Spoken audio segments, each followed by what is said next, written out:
Good evening, ladies and gentlemen, and welcome to the National Opera Center and our conversation this evening with the wonderful Joyce DiDonato. I'm Mark Skorka, I'm president of Opera America, and I'm really delighted that we have a sold-out house tonight, something that Joyce DiDonato knows better than anyone, playing to a sold-out house. Conversations are interviews with some of the leading artists of our day. We talk to the artists through the lens of career development for the benefit of the thousands of young singers who aspire to express themselves through opera, and for all of us who care about them and the development of the next generation of artists. Before I go further, though, we have an alumnus of one of these conversations. Larry Brownlee is in the back of the room, and I just wanted to say, Larry, nice to see you. Thank you so much for being here. You're a great colleague to be here for Joyce, and having the two of you in the room, I just want to do this entire interview in coloratura. Conversations, it's only one of the programs that we do here at the National Opera Center. Many of you are members of Opera America and you receive our emails and our brochures, but we also have our Creators in Concert program where we talk to some of the leading composers of the day and hear excerpts of their latest new works. We also have the Emerging Artist Recital Series, where we feature the winners of important competitions from around the country singing for the first time in New York City. This season, we also have a wonderful 5-part series with the Dean of American Composers, Carlisle Floyd, talking to us in great depth about the creation of his latest opera. And even just yesterday, we had a live transmission on the screen in this room of the Dallas Opera's Becoming Santa Claus, Mark Adamo's new work. So we like to think of the Opera Center as a hub for learning on the part of artists, composers, and others who make our art form as vital as it is. If you are a member, thank you for your support. Your member support helps us sustain all of these programs. And if you're not a member, you can easily become a member online or some brochures in the lobby, so that way you learn about all the programs. This conversation with Joyce is live streamed to a global audience, so I want to welcome our viewers from around the world. And usually by the time I get back to my desk upstairs after the conversation, there are all sorts of questions and comments in my email. It's great fun to see the uptake on that. In a minute, I'm going to introduce her, but let's just hear some of the words. Joyce DiDonato's performance. This is the Daily Telegraph in London. Joyce DiDonato's performance as Donizetti's Mary Queen of Scots leaves one bereft of adequate superlatives. Huffington Post says, when Joyce DiDonato is on stage, she sings everyone off the stage. Except Larry. And when I had thought twice about reading that because I know Joyce would not want to sing everybody else off stage, even though she does. Another one, this is from the New York Classical Review. Joyce DiDonato is the most incandescent singer on today's classical music scene. And then Anthony Tomasini in the New York Times wrote, for 4 hours, Carnegie Hall, that is, was Handel heaven. So the person who makes our world a little bit of heaven every time we hear her sing, please join me in welcoming Joyce DiDonato. Welcome. Thank you. It's good to be here. Please.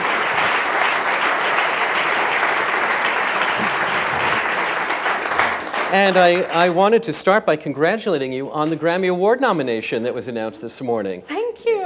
It is for the live recording that you did with Tony Pappano from Wigmore Hall. Yes. What's on that recording? It was we opened the Wigmore Hall recital series last fall.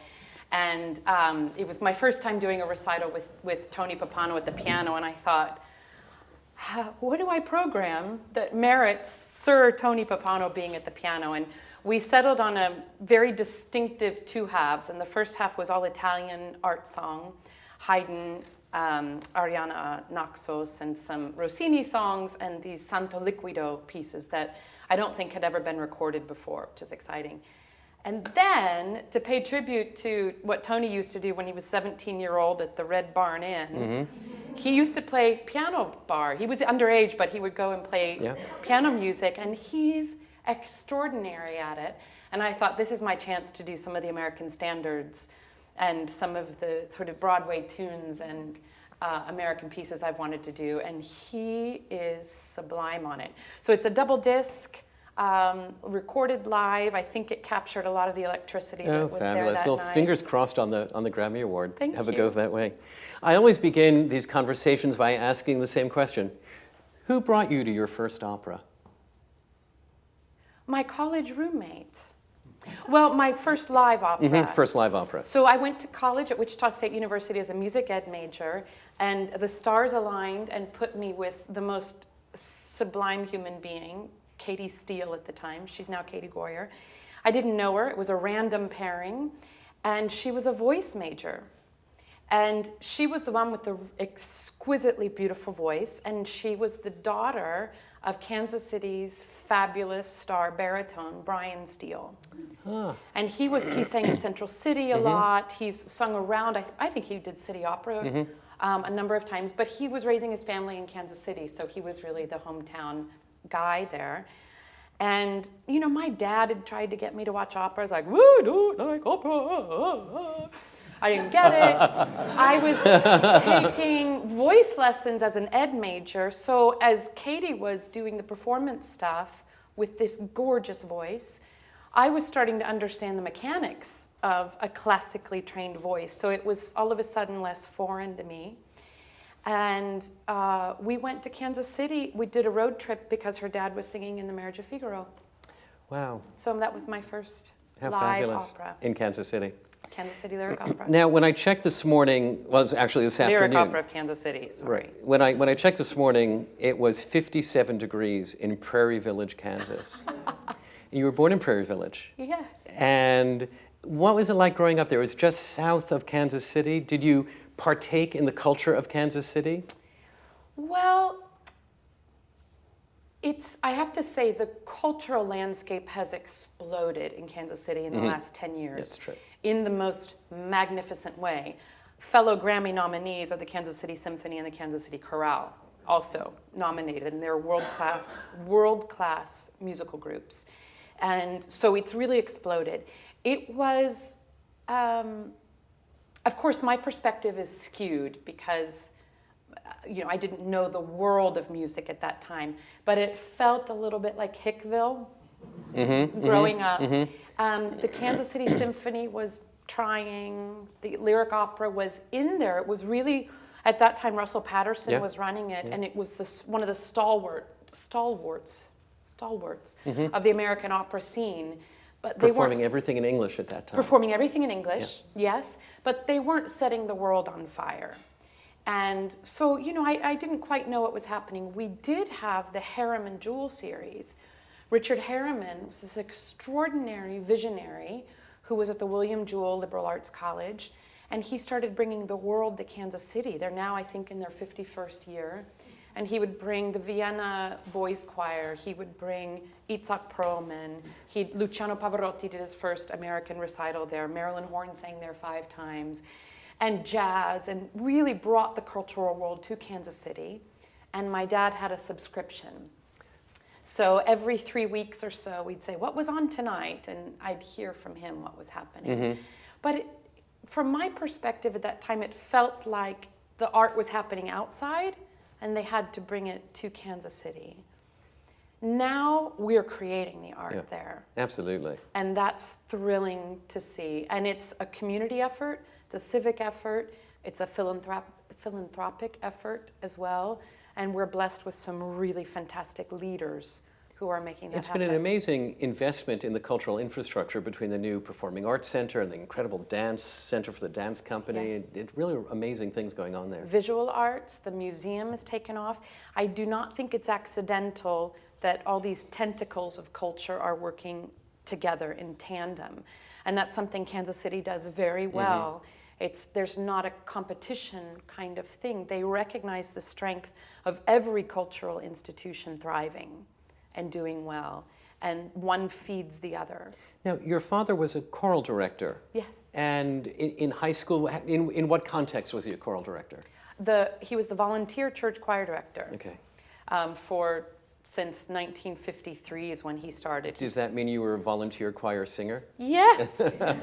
Yes. When I got old enough, I had to wait. My older sisters got to sing in the choir, and I had to wait. I was a cantor. I would, even play the organ I never used the pedals, but I called it playing the organ. I just made it go really loud and go, ah, da, da. And I would volunteer, and that was really a big part of our life. We were a liturgical family. Christmas was a big deal, Easter was a big deal, and that's where I fell in love with the sacred music and choral music. People didn't notice at that time you were in high school in the choir or the church choir, high school chorus, say, boy, you've got a real voice, Joyce? No, I was seen as musical. I didn't have that sounds like damning with faint I was praise. like, I was just musical. I had a serviceable voice. You know, I could sing in tune, and it wasn't terrible, but I didn't know what I was doing. And I was more a pianist at the time than a singer. And, you know, I was singing second soprano or second alto in the choir because I could hold the harmonies and I could sight read. I was musical.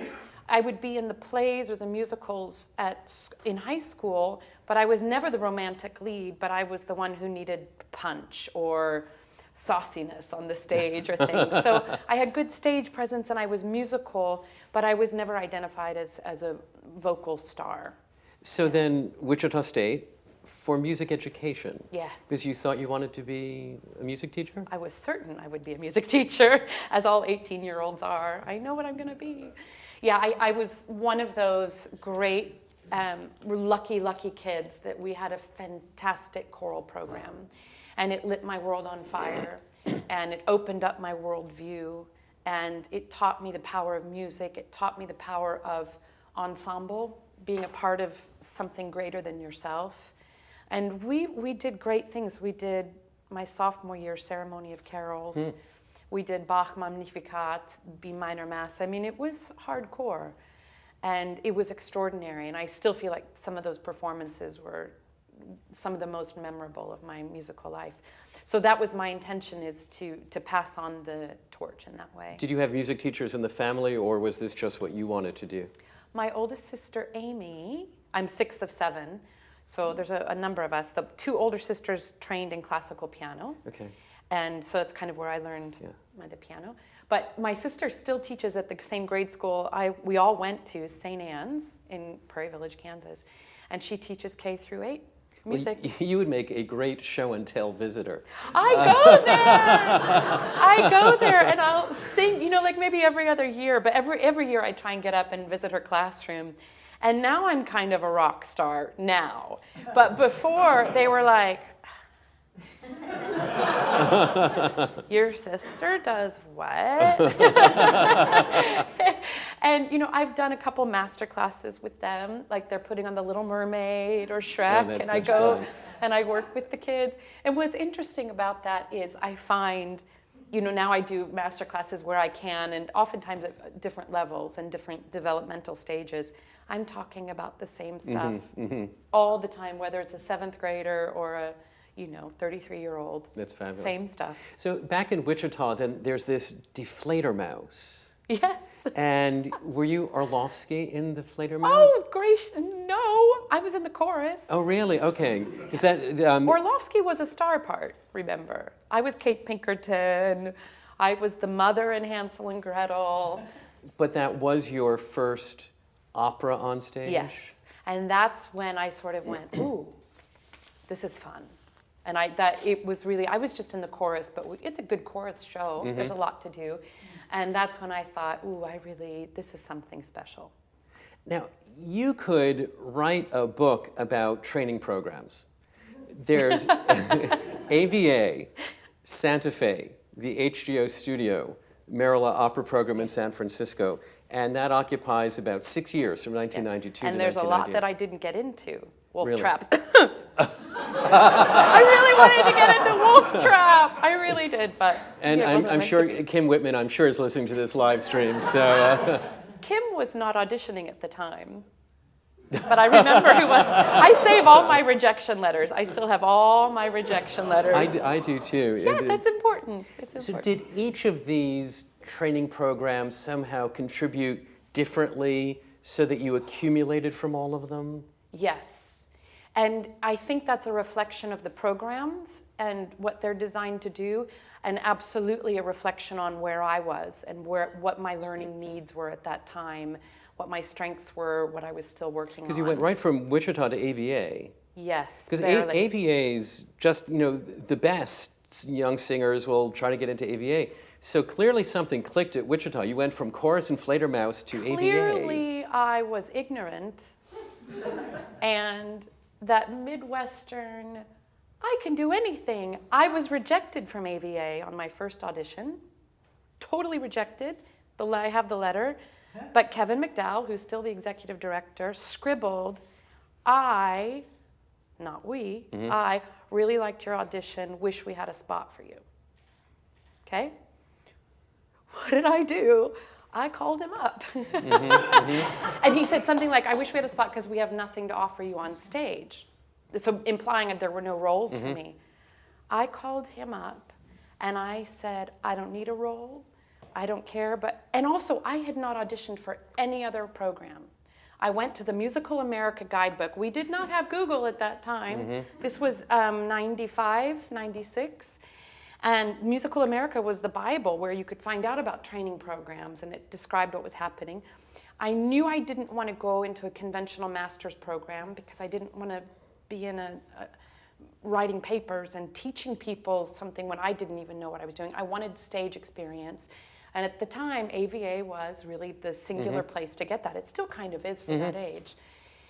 And I just bullied my way in. I kind of didn't let him say no. I don't know what I was doing at all. It was not planned, or it wasn't I didn't know what was going to happen. I just thought, I've got to give it another try.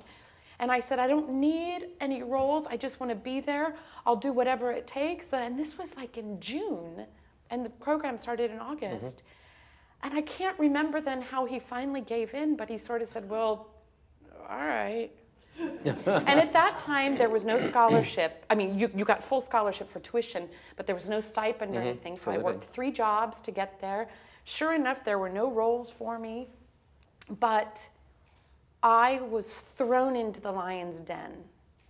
And I wasn't quite ready for it. I didn't have my technique worked out yet. So they were right not to give me roles because I didn't know what this was doing. I was 23 when I started the program. And it was hard.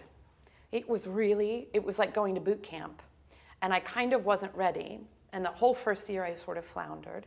And the second year I started getting a little irritated, going, I think I have something. Why is nobody seeing it? And the third year I got a little belligerent and I started taking matters kind of into my own hands.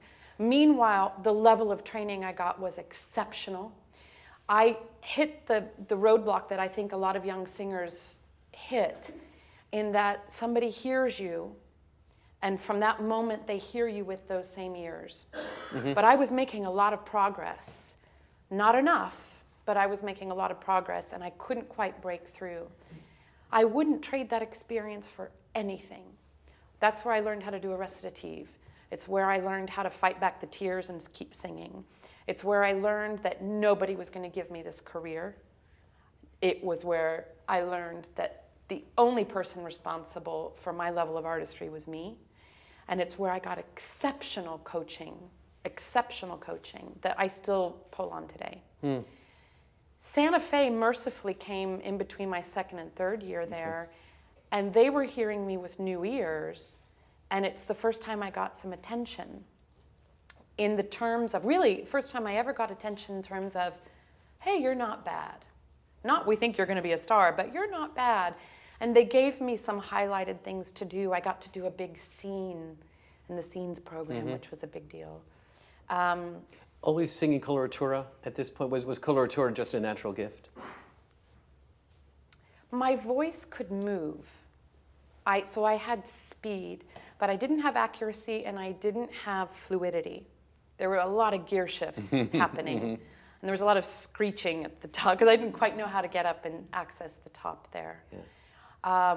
So I had flexibility, but I had to work very hard on the other 2 components. And you touched on 2 of my questions about all this training period, and without getting too personal, how did you survive during these years of extended training? It's 6 years or so of young artist programs and AVA, tuition, but no room and board. How did you hold body and soul together through those years? Well, sometimes you didn't. Sometimes I didn't. There were some really shattering periods that you just thought, I'm not sure what I'm doing. There was happily something inside of me that thought and hoped and believed. I can't say knew. Maybe deep down I knew, maybe. That's not for me. I don't know. I'm not objective enough to say that. But I wanted to believe that I had something to say. And I was getting just enough carrots along the way. I would win third prize in a local competition. Not first, but I get third. So it was just enough encouragement to keep me going. But there was this inner motor that I thought, I think I have something to say. And I would beat my head against the wall going, why aren't they getting it? And finally, when I joined the Houston Opera Studio, I had a voice teacher that called me out. And he said, Joyce, you're musical, you're talented, you're smart, but you're singing on youth and muscle. You haven't figured this out yet. And I went, I think you're right. And he was kind of my savior with Steve Smith, who's now at Northwestern. He was sort of my savior in that way because I was getting by and I was making it happen. He hooked me up to my breath. And so my voice could start arriving. And so that stuff that I thought I had to say started to get out. It was a 3-year process of working my technique with him, 3 intense years, from 26 to 29. And so it was 29, 30 when I started hitting the circuit and things started happening. But that's kind of late. Today, that's a late bloomer. Well, we'll get to the bloom in a second, because I also, you could also write a book about competitions. McCullum, Met Regionals, Sullivan, Operalia, London, Shoshana, Tucker in 2002. And I'm sure there are a lot more. This is just what I listed here. And of course they helped you pay the bills, which was really important. But they were also these data points that let you know you had something. Yeah, they were confidence boosters. And there was sort of, I like how you said that, a data point that you could sort of chart and say, you go through the circuit. At the time, Eric Owens was winning everything. He went to Wolf Trap. He was like the star of Wolf Trap. And he was in Houston, and I arrived there a year after him, and he was like, Eric Owens. And so I share the stage with him now. I'm like, Eric, look at what we're doing. He was winning every competition. And so you look at that and go, okay, that's the bar. For a young artist my age, that's the bar. And okay, I auditioned for the Sullivan this year and I didn't get it, so I'm not there yet. And then the first domino falls and you think, oh, wow. And then it tends to happen on the competition circuit if you're sort of on the right path. It let me know that I was doing something right. And those things started happening when I was in Houston. It didn't start happening until I got my technique under me. Interesting. Yeah, Larry and I did the Stewart Awards in Oklahoma in like 1973 or something. What was it, Larry? 98? Yeah. It was 98 or something. One of us got first. And the next time we shared a stage was at La Scala in 95 on Cenerentola, and we were taking the bow. I think it was, and we were taking the bow, and the lights came up, and I went, we're not in Oklahoma anymore. Oh, my goodness. That was very cool. Wow. Yeah, so those are wonderful sort of points along the way that just give you confidence that you're on the right way.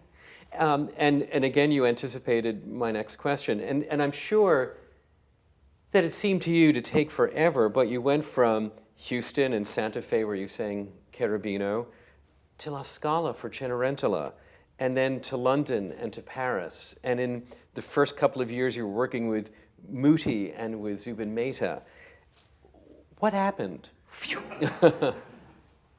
It's such a strange thing. Again, I think it ties back to being a young artist you do the whole circuit, and everybody hears you every season. The same people are hearing the same people when you're a young artist. Mm-hmm. And I started really behind the 8 ball with not a very solid technique. I did Santa Fe before the Houston years, so it was working, but I was fighting with it. I think the American scene continued to hear me with ears of a not rock solid technique. Mm-hmm. I couldn't get management. I have those rejection letters too. But I couldn't get management, American management, and I did the Operalia competition in Hamburg. This was 98. I had just finished the Houston Opera Studio. Everybody else leaving that year with me had management, and I didn't. I thought, well, I got pretty close. And I had a couple jobs lined up in Tulsa and Kentucky. So I was thinking and hoping I was going to have a good regional career, that if I could just break in at that level, maybe sing in Kansas City one day, that would have been like a holy grail for me. And I was leaving the Houston Opera Studio, feasibly one of the top young singers in America, but it wasn't breaking through for me. I did the competition in Hamburg, and the next morning, or on Monday morning when I got back, I got a phone call from an agent at IMG in London. Mm-hmm.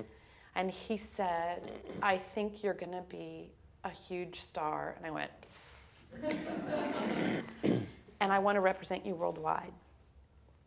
The first thing he did was send me on a round of auditions in Europe, saying, nobody here knows you. You've mm-hmm. got to introduce yourself. These are going to be general auditions. If you get one job, that's good. We can work with that. So he set up this crazy tour, 13 cities in 16 days.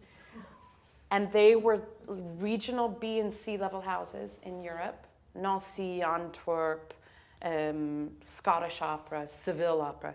I got 12 outright no's. And the 13th audition is the only A-level house that I auditioned for, and it was the Paris Opera. And 2 hours after I did it, they'd offered me a new production of the Barber of Seville.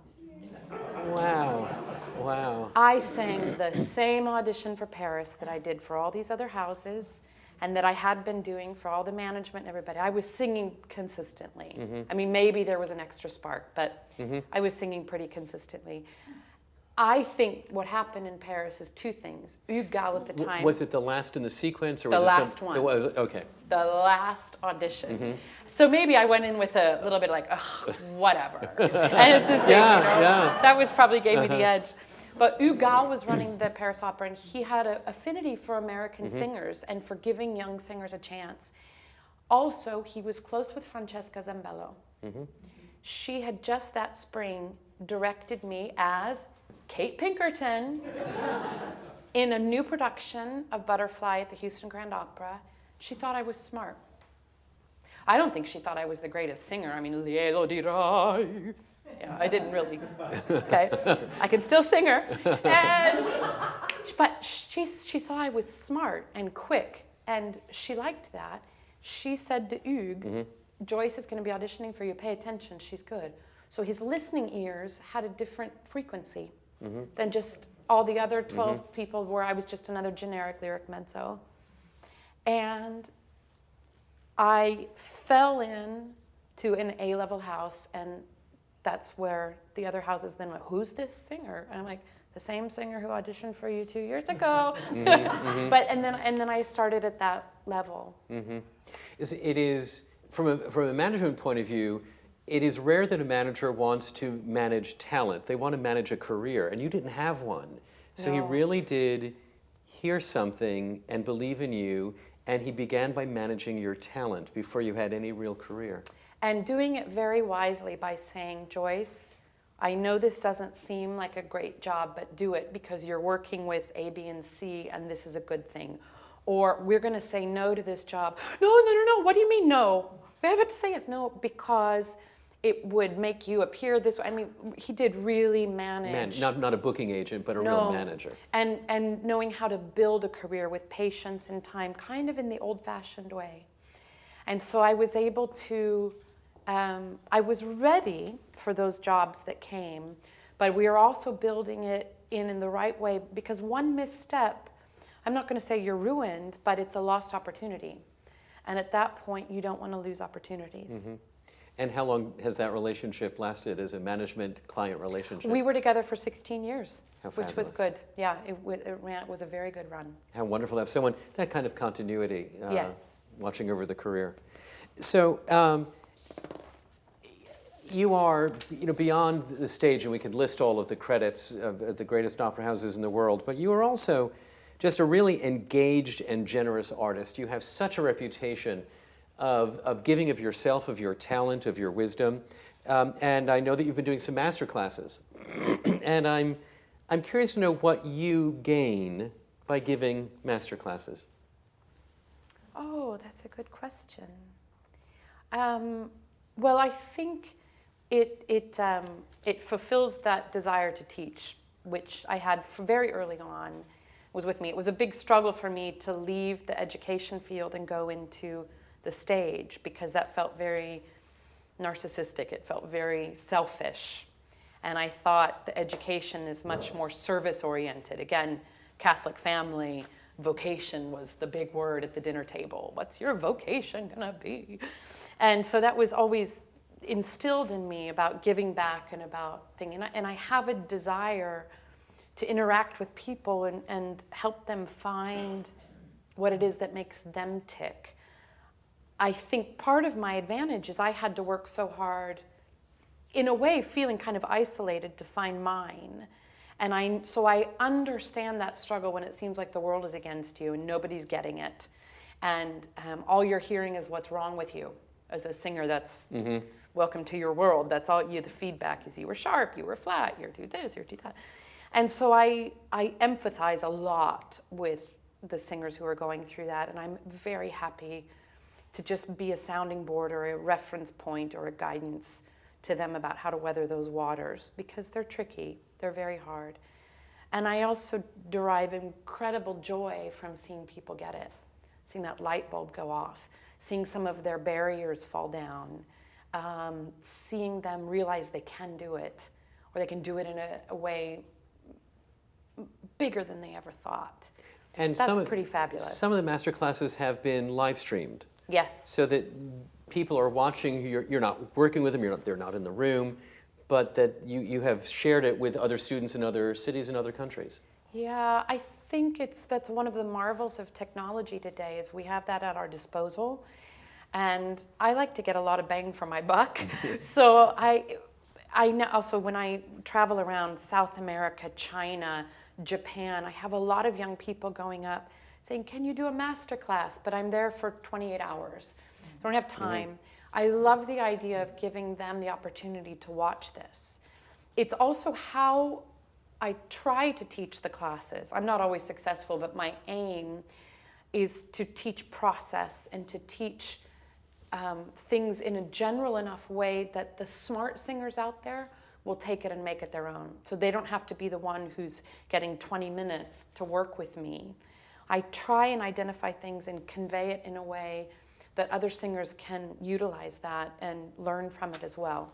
And the smart ones will. They'll internalize it and figure out what it means for them. You've just started a website to encourage teenage enjoyment of opera, and Opera Rocks. And it parallels a program we have here at Opera America for opera teens. We're focusing on teens. And actually, we have teen councils watching this interview around the country. And we have a couple of our opera teens right here in the front row. So what is it that has inspired you to focus on encouraging teenagers? Well, I mean, there are the big issue of, wanting desperately to cultivate the next generation, or the next two generations. What are we? Let's call it a generation. Okay, thank you. And, wanting to build that audience. I feel that all of us in the art form now, you guys do this so extraordinarily, we all have a responsibility to do what we can to keep the ball rolling. Yes, that's how I want to say that. And the other aspect is, for whatever reason, this was not intentional on my part, it's not what I set out to do, But I think by embracing Twitter, Facebook, Instagram, these things, I've been able to open up a dialogue with young people. Again, that wasn't my intention, but it's a very happy effect from it. Because you are the most connected singer I think there is. Facebook, Twitter, you have a blog, all sorts of things. And I can't imagine where you find the time to do it, but I imagine it's rewarding to be in touch with all these people around the world. Well, it is. It started very innocently when a dear, dear friend of mine in like 2005 said, you should start a website. I said, a what? A website. I was like, oh gosh, no, just pictures of me and here's what I'm doing and here's my... I said, no, it doesn't interest me. She goes, Joyce, it's part of the world now. People are going to see you in a performance and they're going to want to know more about you. They're going to want to see your website. I said, well, the only way I'll do it is if I can make it personal and write and fill in some of the blanks and have it be about something and not just my career. And so I started the Yankee Diva. It was a journal, then it became a blog, and now it's a journal again because I don't write that often anymore. And that all just snowballed. It snowballed because the responses that I would get from people were very sincere and heartfelt, and I thought, this is actually reaching people, and there's an audience for this element of it. And then videos came in, and I thought, people ask me now, because this dialogue is open, a lot of questions, and I was writing back to everybody that wrote me, and that gets a bit overwhelming. And so I thought, a lot of you young people are asking the same questions. Let me answer it in a public forum and put it out there. So that became the video blogs and all of this.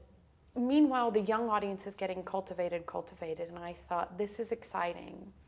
I think one of the really tragic things about being an opera lover when you're in high school is you feel like you're the only one on the planet. Yep. And you're like, what'd you do this weekend? Oh, I went to the opera. Right? Yeah. Oh, nothing. I had to go to the opera. And there's a sense of isolation. Then, a couple years ago, somebody started a club, like on Twitter, called Opera Rocks. And it was for sort of 21-ish and around that, young adults. And they would show up with a group of 8, 15 of them, 20 of them. They'd have a stage gathering at the stage door, or they'd come see the show and then come to the stage door. They'd bring me a 6-pack of beer because they knew I liked beer. And it's exciting to be in direct dialogue with these people that are getting it. Because all we hear is it's dying and it's for gray-haired people and it's for dying. I love that it's for people of all ages. And of course it's for an older audience. Opera is sophisticated and it's something you crave when you've raised your kids and you're looking for deeper meaning in life. But it's also for young people that are hooked by it from the beginning. And I've decided to sort of pour a lot of energy into that because it's exciting. And this Opera Rocks is just a way that they can connect and realize they're not the only one on the planet that likes it. And they can have dialogues now with social media across countries, across cities, across states. And they're talking about real things. They're talking about what is the familiar relationship in Wagner and what does it mean in the 21st century? And I'm like, I'm not even sure I know how to answer that. But they're intelligent, which is of course why they're drawn to the world of opera. And so I want to give a platform where it can be something of substance. You've made these personal choices in your life, but do you think that artists in general have some responsibility to give back, to advocate on behalf of opera, on behalf of the arts? Is it part of the job of being an artist?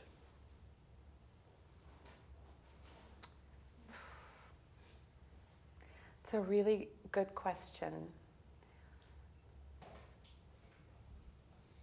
I don't know how to answer that.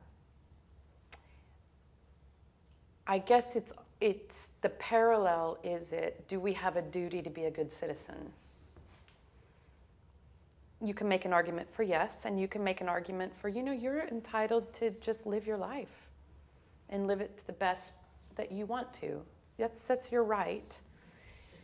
But, and I tell you what, the world of being an artist is so complex and pressure-filled and all-consuming that I would never judge an artist if all they can do is get themselves up on stage at night and give everything they have to that piano recital or opera.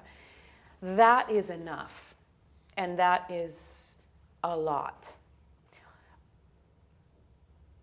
But we are a part of this industry, and I can't say that it should be expected or it's a responsibility, because if your job is to get up and do the art. But I would love to see more artists find the wherewithal to become more involved. I would love that. But I don't think we can hold them to that, because the act of just getting up on stage and keeping yourself in a healthy place to be able to do that in a generous manner, that's a full-time job. It's a full-time job. Speaking of full-time jobs and repertoire, you're here rehearsing a great reprise of your Rossini success last year, and you just came off doing a new opera, Great Scott in Dallas, which I was privileged to see. Oh, and so this repertoire mix, I mean, Handel and Rossini and all of the coloratura and new work, whether it's Jake Heggie or Mark Adamo or others you've done. What is Bel Canto tonight in Chicago. Exactly. What is this dialogue within you of new music and music that's 200 years old? How does that work together, or do they fight? Isn't it fabulous? I don't think they fight at all. I love being in that world. I have a very ambitious appetite for music, and I'm so grateful that from the beginning I established myself in all those worlds. The spinal column of what I do is Mozart, Handel, Rossini, and will always be that. But I love the tentacles of the other things. The modern work goes back to the Houston days. I did 3 world premieres with them in the 3 years that I was down there. Little Women? Jackie O. Okay, that's right. Yeah. Little Women and Resurrection of Todd McIver. Right. Which was an extraordinary... I really enjoyed that. I really liked that piece. Me too. Wow, it was hard. I mean, I was playing a drunken Russian prostitute who was transformed. Imagine. Oh, it was fabulous. But that was a chance for me to not fall into that safe world of Cherubino and Rosina. This little box of a typical lyric mezzo. I was able to immediately do something different. And at first I was doing this with modern opera and going, oh. And then I just tore into it, and it's fascinating and exciting, and it's taught me how to prepare traditional pieces that are new to me. I tear into them as if nobody's ever done them before, instead of being beholden to tradition. I acknowledge tradition, I respect it, I use it, but that's not where I start with a But piece it I'm has going to be the first time. just such a different worldview to create a role as opposed to doing a role where we've got Maria Callas recordings, just to make it your own from the very start. It's daunting, it's overwhelming, it's terrifying, and it's thrilling. And it's the greatest and most terrifying moment is opening night, where nobody has heard this before, and the audience, the electricity of an audience having to absorb everything for the first time, instead of knowing that Mimi's going to die. So they get the hanky ready. They don't know what's going to happen. We had the most exquisitely magical moment in the Sitzprobe of Great Scott. There's this extraordinary quartet at the end for 4 treble voices. So there was Frederica von Stade, Who sang brilliantly. It was just amazing. She's a miracle. She's a miracle. Yeah. And so, okay, there's Frederica von Stade, whatever. That alone is mind-blowing. Eileen Perez, Anthony Roth Costanzo, and myself. And it's the end of the opera, and it really is this great tribute to Rosenkavalier, and it's that beautiful. And it was the first time we'd done it with orchestra. Also, there's Jake Heggie, who spent 3 years bleeding to put this score out, but he's never heard the orchestra. He's never heard the orchestra. He's heard the singers, they'd done workshops and he'd been in rehearsals. I can't imagine what that feeling, sensation must have been for him. But we're there, and the quartet starts, and all of a sudden, the energy in the rooms changed. And afterwards, Jake said, Joyce, I'll never forget this. Everybody started looking at each other. They needed to connect to another human being saying, are you hearing this? What's happening? And this magical reminder of what music does, it's that need to connect to something outside of ourselves. And how amazing that we get to be a part of that. Absolutely. And new works to discover it, to be at a moment of discovery. Yes. Which is just such a thrill. I think, but that's what we have to do as artists and audience members, is be ruthless in that point of view of coming to peace no matter what it is and being willing to discover. That's really crucial, I think. I'm not a big believer in work-life balance, and I have a feeling that you're not either. But how do you catch your breath? How do you do the quick refresh that keeps you going? Work in progress. But I've gotten much better at it. I'm very, very fortunate in that I'm fortunate, and I work at it too, that I love what I do. So the process gives me inordinate amount of joy.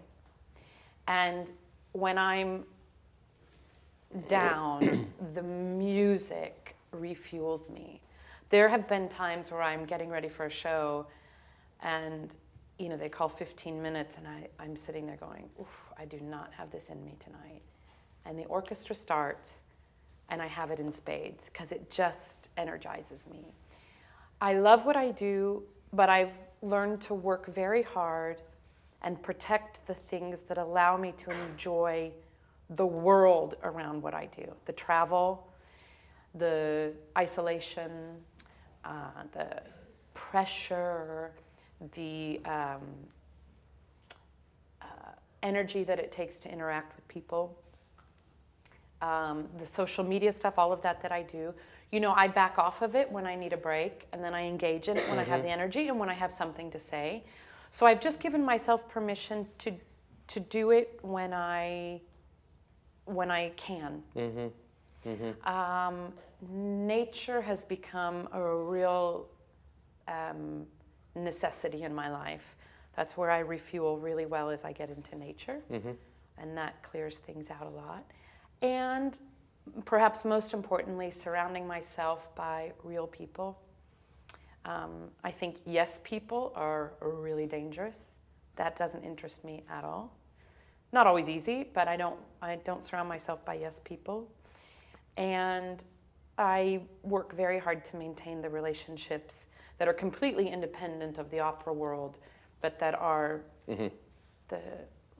my spinal column. Yeah. I don't want to say yes. So, no, I understand exactly what you mean about that. We have time for just a couple of questions from our audience. And I see a hand here. Let me ask you to stand up. And Laura Lee is getting the microphone. I see that happening. The lights are coming up. And we're getting the microphone because we need to hear the question on the live stream. So a quick question, please. No pressure. Thanks. Hi, thank you for being here.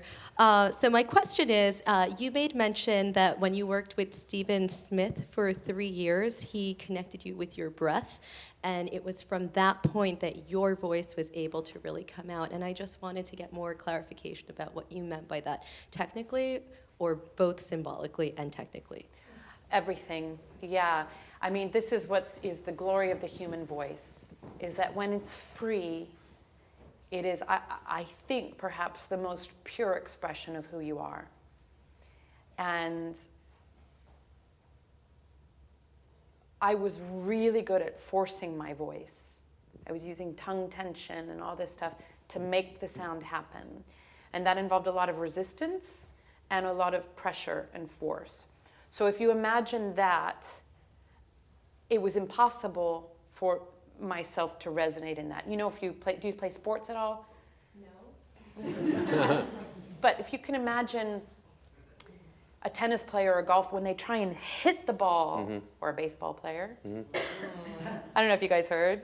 My Kansas City Royals won the World Series. Oh, absolutely. Absolutely. Well, that's because you sang the Star-Spangled Banner. No, I sang the Star Spangled Banner at Game 7 last year when they lost. I was brought bad luck for them. No. They did not ask me again this year. But we won. I don't care. It's all good. It was anticipatory good luck. Yes. But when an athlete is using force, they might connect with the ball, but it will never go as far as if it's an easy, organic swing. So the first thing he did was take away this muscle tension that I was using, the muscle memory, which was about a year to release that stuff. Then I spent another year actually hooking up the breath.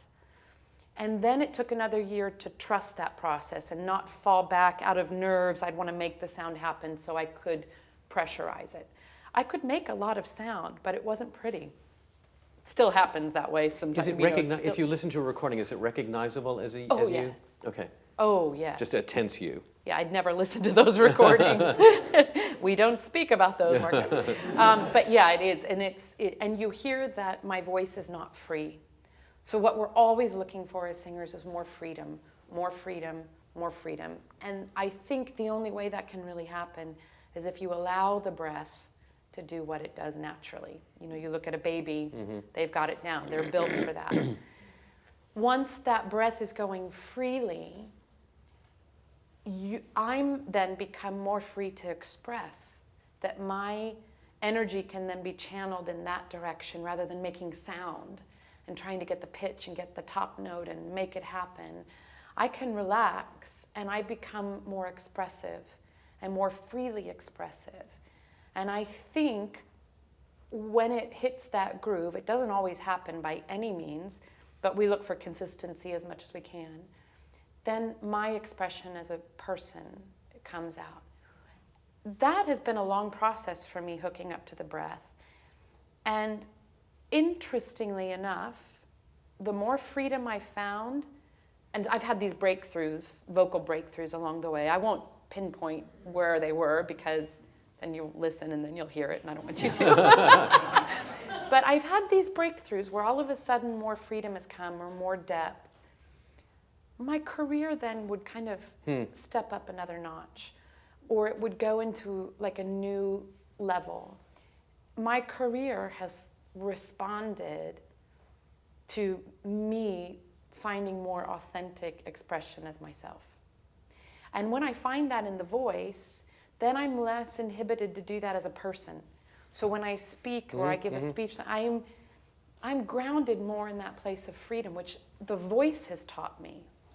By studying my voice, by working on my voice, finding freedom in that, I've been able to find it more in my own life, which is unexpected, and I didn't set out to have that happen, but I think as I look back, that's kind of what's happened.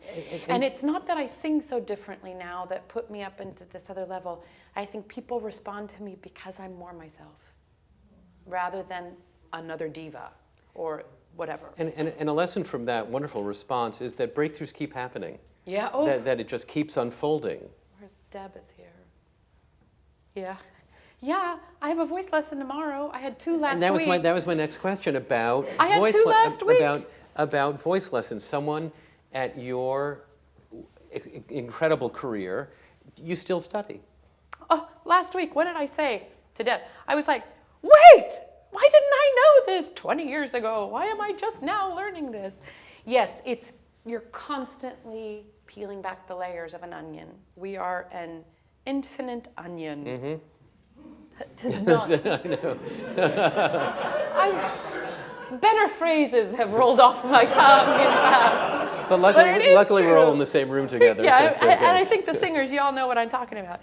But it's a constant process. I don't feel like I'm learning to sing. I feel like I'm learning to let go. Learning to let go and putting in place measures to allow more freedom to come. That's a constant process. Also, the body is changing. I mean, this is not what it was 20 years ago. I think it's better, but that's just me. Absolutely, it just keeps on changing. Well, fake it till you make it. But and the serious singers that I know keep studying. Yeah. I'm at a disadvantage in that, if I'm in Zurich and I'm in Berlin and then I'm in China, and then sometimes it's impractical, but I do it at every chance that I can. Yeah. Another question in the room for Joyce? Over here, please. And the microphone is coming. Hi. Hi. I was just wondering, you said earlier how you had empathy for the young singers that you've been working with, and you said you know the struggle and you know it's real. And I was just wondering, during your career, did you ever have times where you wanted to stop and quit? And if you did, how you dealt with it? So I've never gotten to the point where I thought I want to stop. I remember after Santa Fe, my summer in Santa Fe, which was so good, was such a fulfilling summer. I remember thinking, if this is as good as it ever gets, I'm happy. Because it's more than most people get. Mm-hmm. And I thought, this is good. And I still find myself saying that. I'm still in awe of the experiences I get to have. But there was also something in me. I observe people a lot. I hope I don't judge them, but sometimes I do, okay, but I observe them. And I saw a lot of bitter people that were holding on just because they had to. And I just remember saying, that's not for me. If it ever becomes too much, I'll walk away, knowing that it's already been really good. So I've always felt like I had that freedom to continue to choose this. And I don't feel like I'm tied to it. So that allows me some freedom. But I've had gut-wrenching, every human being has this, but certainly artists have this, gut-wrenching moments that you might not realize how you're going to get out of it. You can't quite see the way out yet. Often the really acute ones have happened about 15 minutes before you go onto a big stage, mm-hmm. And you just think, just phonate, just phonate, just phonate, just phonate. Those really difficult moments that I had when I was a young artist, I still have them, but they're different, and the struggles are different. I'm not auditioning for a job anymore. Thank God. That day may come back, I don't know, but for the moment I'm not. But the struggles are different. And the way through it, you take a really deep breath, you do what you have to do. I'm a person that I find strength in barreling through the show. That somehow brings me back to a center, or then I feel like I have the strength to figure the other stuff out. Then you get a little older and you realize that even if you can't see what the outcome is going to be, you know that it's going to be what needs to happen. And it's going to teach you what you need to know, or it's going to bring you to the point where you need to be. And it's usually not where you're driving or where you're aimed. And so I have those tsunamis of, and now I just panic a little less. But I still feel it. Yeah. It is incredible to hear what you have gone through to bring us the gift you bring to us. Because all of us have been inspired, enriched, transformed by your gifts. And to know what you've been through to give us those gifts makes them even more valuable. So on behalf of all of us in the room, I just want to say thank you for this evening. Thank you for the gifts you share with us. And break a leg when you open it in just a few days. Thank you, Mark. Thank you guys. so much. Thank you,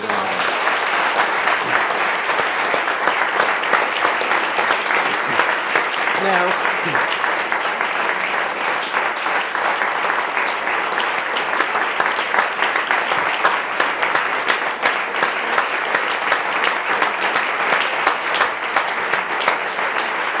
Joyce, Joyce has an early rehearsal at the Metropolitan Opera tomorrow.